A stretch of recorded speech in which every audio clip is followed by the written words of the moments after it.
तो दोस्तों, आज हम जानेंगे ये व्हिप क्या होता है।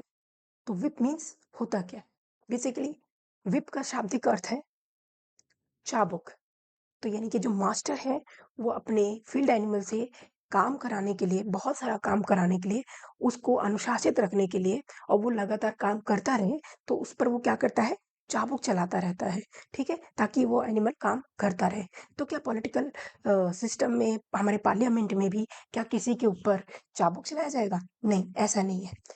पर हाँ, विप शब्द का जो सेंस है वो यहाँ पे सेम बनता है। चलो देखते हैं कैसे। तो what is a whip? In the context of Indian Parliament, a whip is an official directive issued by a political party to its members. It instructs them how vote on specific issues or bills.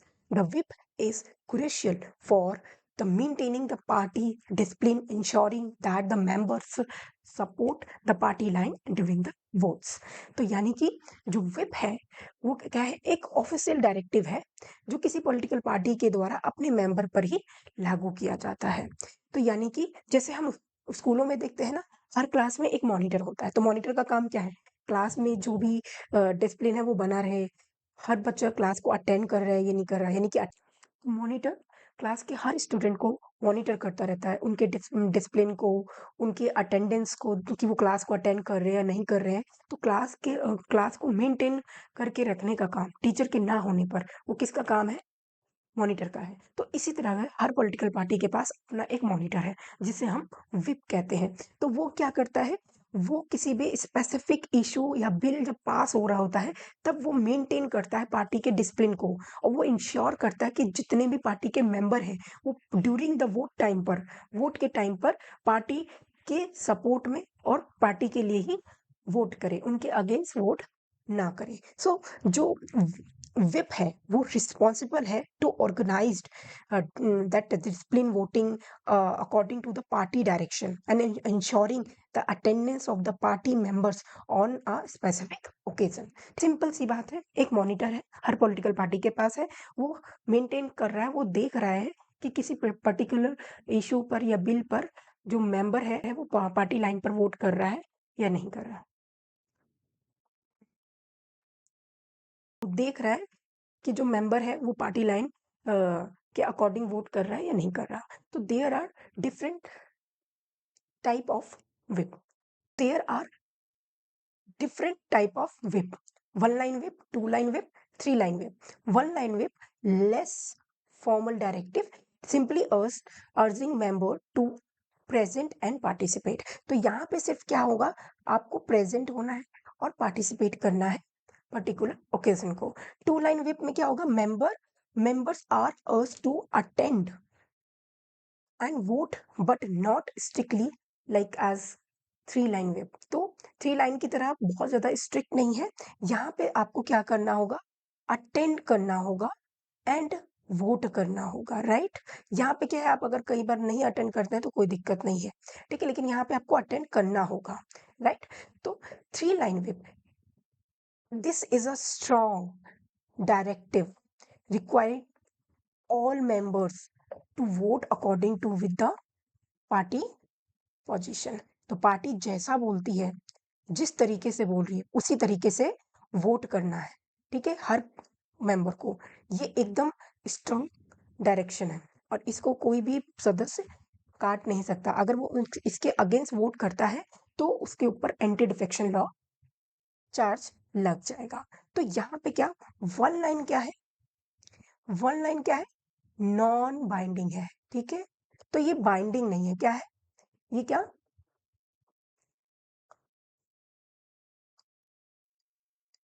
Non binding है, right.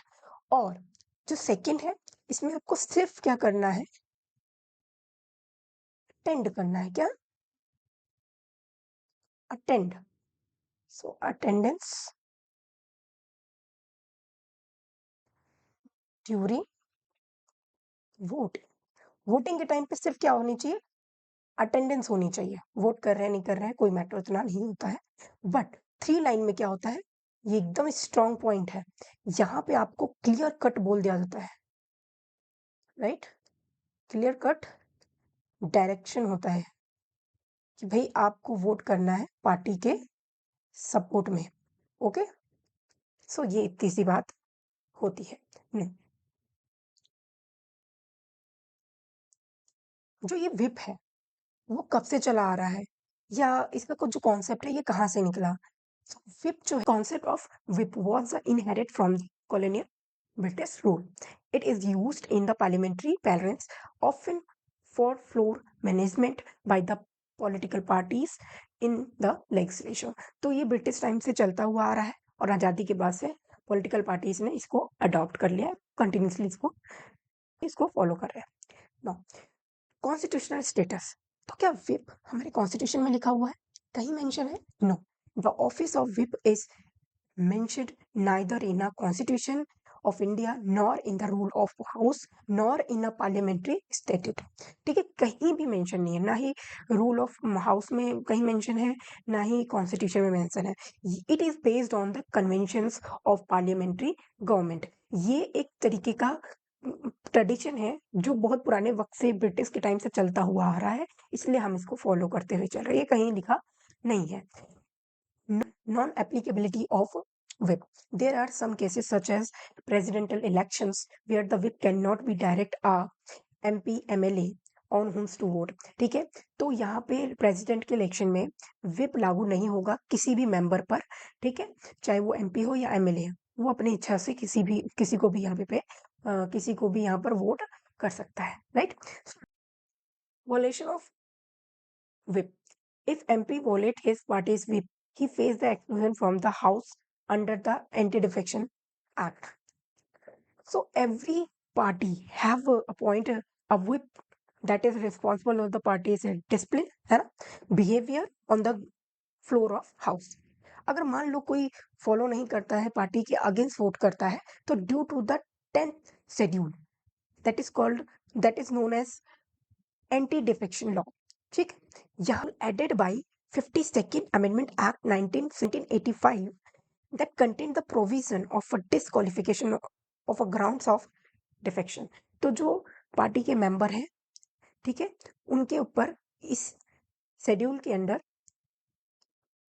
Anti defection का provision किया गया है। तो member अपने party के support में vote नहीं करता है या उनके रेगुलेशन को नहीं मानता है, तो यहाँ पे उसके ऊपर एंटी डिफेक्शन लग जाएगा। Hope you guys are enjoying this video. Okay, bye bye.